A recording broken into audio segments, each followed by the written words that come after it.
नाज़िर वफ़ाक़ी वज़ीर जावेद लतीफ़ चयो आहे त असां जमहूरियत लाइ डिघी जिदोजहद कई आहे। PTI कारकुननि खे बग़ावत ते भड़काइण लाइ कसम वरितो पियो वञे।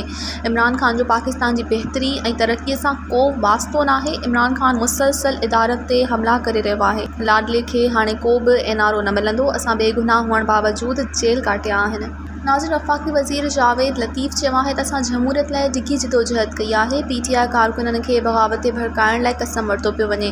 इमरान ख़ान जो पाकिस्तान जी बहितरी ऐं तरक़ीअ सां को वास्तो नाहे। इमरान ख़ान मुसलसल इदारत ते हमला करे रहियो आहे। लाडले खे हाणे को बि एनआरओ न मिलंदो। असां बेगुनाह हुअण बावजूदि जेल काटिया आहिनि।